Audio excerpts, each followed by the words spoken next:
ബ്രഹ്മവിദ്യാപഞ്ചകം.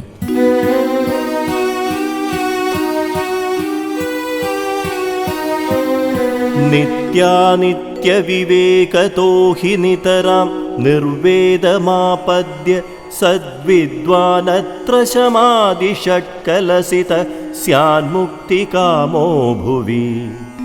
പശ്ചാദ്ബ്രഹ്മവിദുത്തമം പ്രണതി സേവാദ്യൈ പ്രസന്നം ഗുരും പൃച്ഛേത്കോഹമിതം കുതോ ജഗദിതി സ്വാമിൻ വദത്വം പ്രഭോ.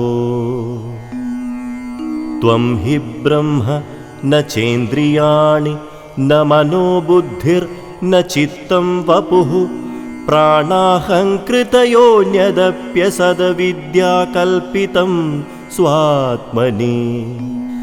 സർവം ദൃശ്യതയാ ജഡം ജഗദിദം ത്വത്ത പരം നാന്യതോ ജാതം ന സ്വത ഏവ ഭാതി മൃഗതൃഷ്ണാഭം ദരീദൃശ്യതാം.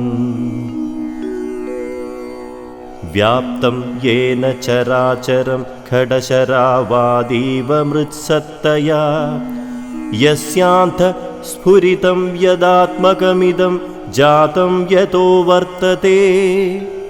യസ്മിൻ യത് പ്രളയേപി സദ്ഘനമജം സർവം യദന്വേതി തത് സത്യം വിദ്യമൃതായ നിർമ്മലധിയോ യസ്മൈ നമസ്കുർവതേ. സൃഷ്ട്വേദം പ്രകൃതേരനുപ്രവിശതി യേയം യയാ ധാര്യത്തെ. പ്രാണീതി പ്രവിവിക്തഭുക് ബഹിരഹം പ്രാജ്ഞഃ സുഷുപ്തൗ യതഃ യസ്യാമാത്മകലാ സ്ഫുരത്യഹമിതി പ്രത്യന്തരംഗം ജനേർ യസ്യൈ സ്വസ്തി സമർത്ഥ്യത്തെ പ്രതിപദാ പൂർണ്ണാ ശൃണുത്വം ഹി സാ. പ്രജ്ഞാനം ത്വഹമസ്മി തത്വമസി തദ്ബ്രഹ്മായമാത്മേതി സംഗായൻ വിപ്രചര പ്രശാന്തമനസാ ത്വം ബ്രഹ്മബോധോദയാത്.